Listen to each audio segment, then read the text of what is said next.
Good morning mga idol! Kumusta po tayong lahat? Sana'y nasa mabuting kalagayan po ang bawat isa sa atin ngayon, kasama ang bawat mga minamahal sa buhay.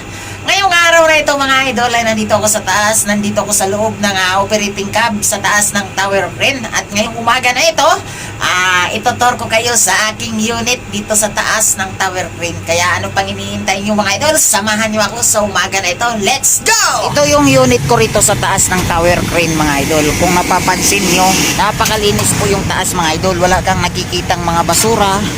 Yan, napakalinis mga idol. Maliban lamang sa mga importanteng bagay gaya ng lubricant at saka grasa.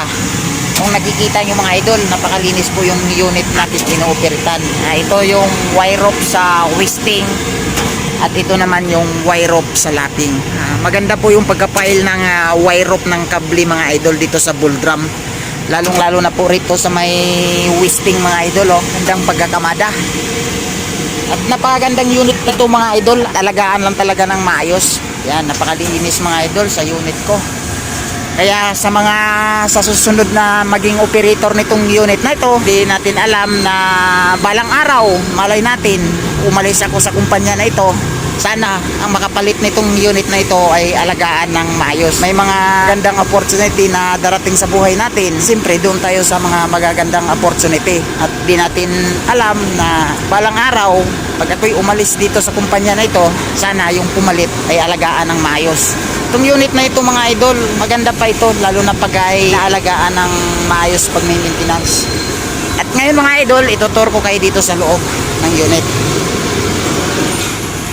Ito yung loob ng unit mga idol. Napakaganda pa niya. Ito mga idol, ako na nagpalit nito. Pati yung side mga idol, nilagyan ko floor mat. Yan, nilagyan ko ng pandikit mga idol. Ito kasi actually mga idol, palitan ko sana yung para pang kisame ng bahay. Kaso medyo may kamahalan yon, hindi ko na pinalitan. Kasi ito wasak na. At ginawaan ko na lang. Parang sticker na pandikit, yan ang ginawa ko. At ito idol, aircon pa ito. Yan ang aircon. Itong upuan na ito mga idol, bagong pagawa ito sa mga bus. Yan, malinis itong loob ng operating cab ko mga idol. Napakalinis yan. Kasi hindi naman ako nagsisigarilyo. Talagang malinis itong loob ng operating cab. Ito mga idol, may lutuan ako rito. Kasi pag nag-overtime ng magdamagan or mag-abot ng alas 12, alas 11, dito na ako nagluluto. Nagluluto ko dyan ng ulam para hindi na ako bababa para iwas appendix kasi mataas akyatin to mga idol.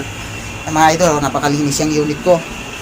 At sana kung wala na ko rito sa kumpanya na ito, kung sakaling darating ang panahon na pag umalis ako dito, sana sa mga susunod na operator na mag-unit nito, alagaan ng maayos. Kasi ito ay napakagandang unit at inayos ko ng dingdingan ito mga idol kasi yung iba sira. Alam nyo mga idol, isa sa pinakahayaw ko yung maduming unit, yung dugyot. Nabubisit ako yan pag madumi ang dugyot. Lahat ng na-unit ko sa mga crane, talagang malinis yan. At talagang wala kang makikitang mga dumi mga idol. Kahit dito sa may jeep niya, counter jeep. Yan, wala kang makikitang mga dumi dyan. Maliban lang sa mga importanteng bagay.